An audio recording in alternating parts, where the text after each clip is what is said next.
so proud of yourself. As you should be. Now, given the shocking end of episode 3 and the strong and emotional connection of the twins, where does this leave Vax this season? And how do you think he'll handle this grief and move past this? Are you going to be okay? Definitely.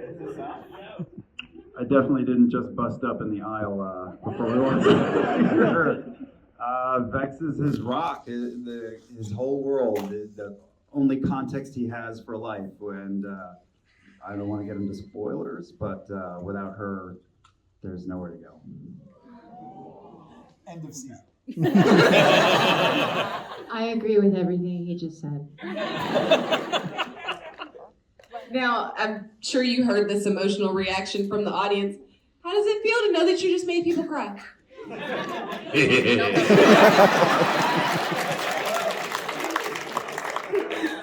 Now for Travis. Grog this season has a brand new weapon, and we get a little taste of that power in these episodes. And yes, we are talking about the beard. What can you tease about the sword and your character's journey this season? Hi!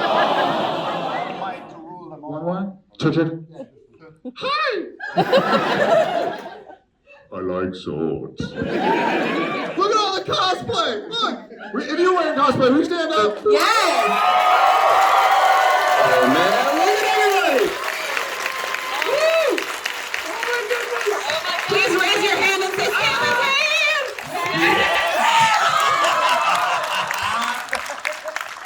No, it's great. It's great. You guys look beautiful. Grog's in his final form. He's completed his other half with his beard, which is the source of his power. And I'm sure nothing but good things are in store. Speaking of good things, the Chroma Conclave is the big bad villain this season. And we just saw how violent they are in the first episode. Can you talk us through the dragons and the process of animating and bringing these creatures to life? I'm going to start with Sam. Sure, I did that. Yeah, I did that. The dragons are a technical marvel created by our amazing friends at Titmouse Animation. Many of whom are here tonight, not in this theater, but downstairs. So if you shout loud enough, they'll hear you. It was a challenge to get 4 big, gigantic creatures to interact with our tiny little characters.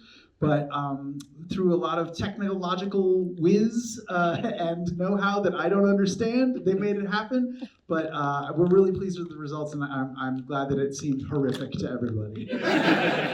Matthew? It was cool. There's just something so wild about this moment from our game visualized on a scale like this, and even just the early.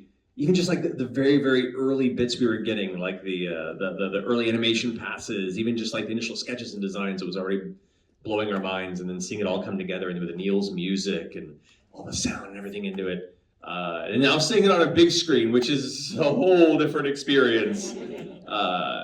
It was cool. Now to that end, Marisha, I want to ask you a little bit about this.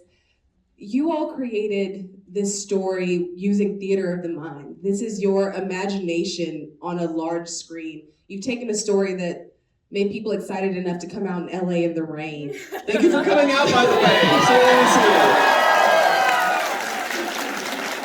How does it feel, especially with Keyleth and her journey, how does that feel for you with seeing what was in your head on the screen? I mean, this mic sucks. I just have to berate it. Thanks, It's just bad. I can also just project. We're voice actors. No, I mean, it's incredible, and it's insane to just see it realized, because we've all talked about this a lot, that it's kind of like this shared memory that we all have in our brains, and then to see it on the big screen and in animation, it's like, oh yeah, that's pretty much it. That's what we saw. That's about right. Although I will say the attack of Amon from the Chroma Conclave is like maybe 10 times worse than what we imagined. You guys are really big on the and the melt face. It's great. If you guys are seeing that in your head, like, I want to hang out there for like a day. All right, so I'm going to ask this one to Laura, because you have some experience with it. Actually, Change your plan. since you're carrying the sword now, Mr. Willingham, Oh, yes. Compared to the Briarwoods last season, what would you say Vox Machina has their work cut out for them this season? No problem.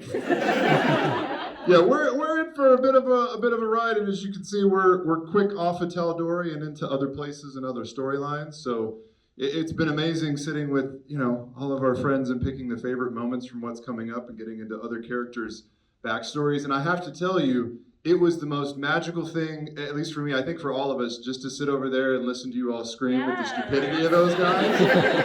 That's exactly what we wanted, and we've done it dozens and dozens of times. So you were the perfect audience for us to spy on for that.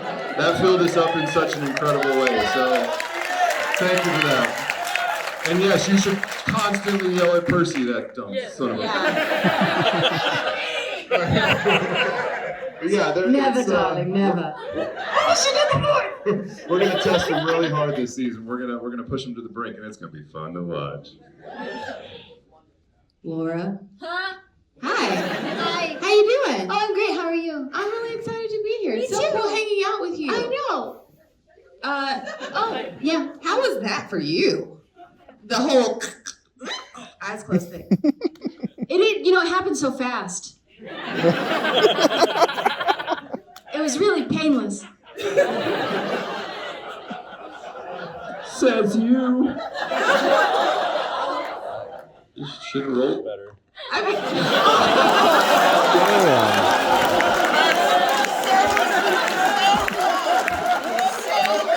don't even remember. Was that based on a role? Was it based on a...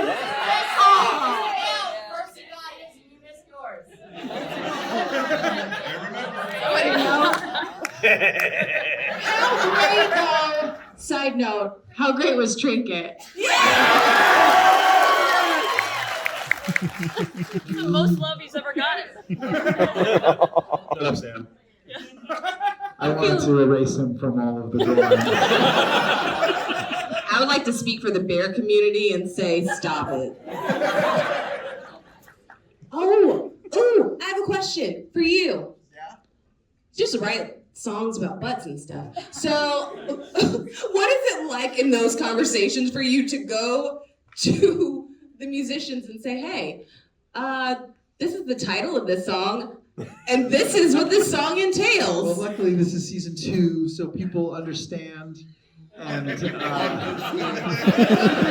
Tolerate. Whenever anyone works on the show, there's a whole process where we sit them down and we're like, listen, Sam's gonna say some stuff to you. There's HR is right over there. But we promise it's part of the show, it's not him. No, it's so fun to help write the music and to sing. As I've been saying to some of our other friends, this season you will get to hear other people on this stage sing in the series. So stay tuned because they got some good voices and they're going to show them off. Now, the Sphinx is also another interesting character and is essentially the main catalyst for the journey that Vox Machina goes on this season. Can you tell us a little more about the Sphinx and the crazy journey that the team goes through to find these vestiges? Oh yes, well, the Sphinx, the mythological beast. Here, take mine. Yeah, all. You can have yours back. Osisa is definitely kind of the first ancient entity they encounter that has like a macro understanding of kind of the history of Exandria and the things that are necessary for it to continue. So it was fun to have them really, for the first time, realize how much larger the world is than just the handful of challenges they've encountered in their day-to-day issues, and be like, basically nut up and shut up is what Osisa said. And I think more Sphinxes should tell us this when we need to hear it most. Now, it's also been announced that there's several new voice actors joining this season. Freaking Krystina. Yes, Thank you for that, guys. Now, how did you guys manage to wrangle an amazing group of voice actors, and are there any characters in particular that you're most excited to see progress this season? Without actors- spoilers, Avi. The guest actors this season are incredible, and it got really much easier to invite new friends into the fold because we had season 1 to show them, and some of them had even heard of the show or heard of Critical Role, and they were super excited to learn more about the story and learn more about the critters. And so we have an amazing guest cast this season. The one that I'm most excited about, I think a lot of us are, Henry Winkler will show up later as Wilhand Trickfoot. And there's some other really fun special guest stars, including another Hobbit and We're collecting them. We're collecting them. Yeah. But the best actors are, of course, me. We gotta give it up for Lance Reddick as Thornton. I love it so much. And Mary Elizabeth. Well, Fridel's okay.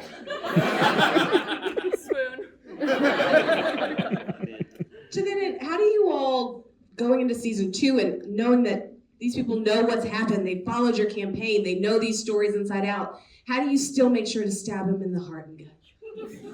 Emotionally! Worked fine. I mean, Well, I mean, actually, one of the great things is being able to work with a room full of writers, some of which are familiar with the show and the characters, and others that are coming to it from a totally fresh perspective. So they'll come to it and say, like, hey, some of these things don't make sense, or can we set this up in a better way, or I feel like this is a moment to really milk this. And that's where we found the ability to make it better than it was, at least in this format. And we want to keep you guys on your toes too. We want to keep you surprised and yelling at certain nobles that forget to check for traps.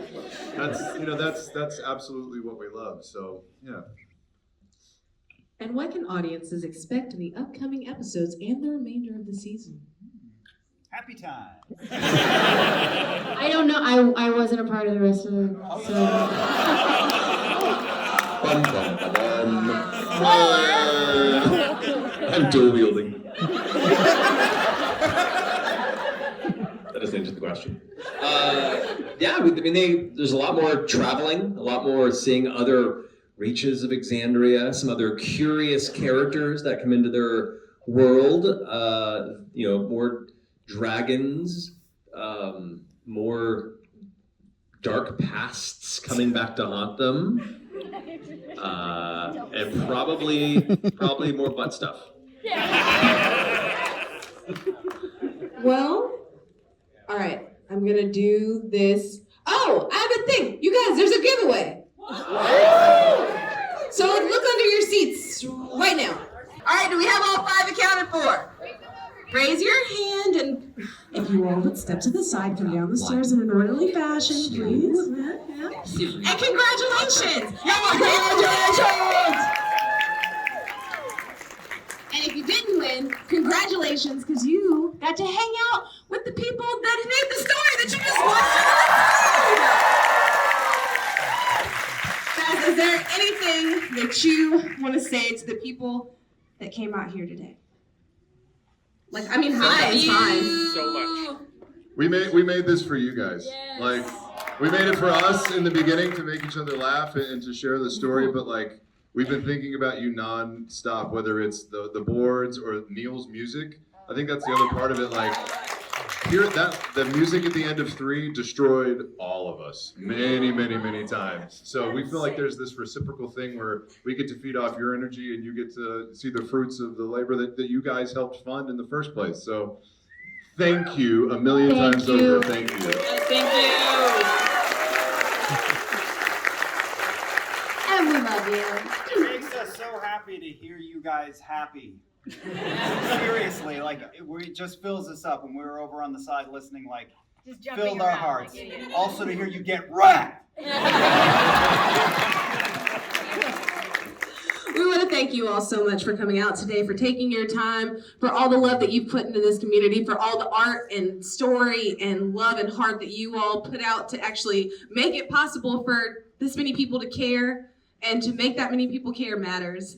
And to be in this community of critters, of beautiful people who on a daily basis reach out talk to each other and warm each other's hearts. There's so much more to come this season. Thank you guys so much for being here. Give a round of applause for our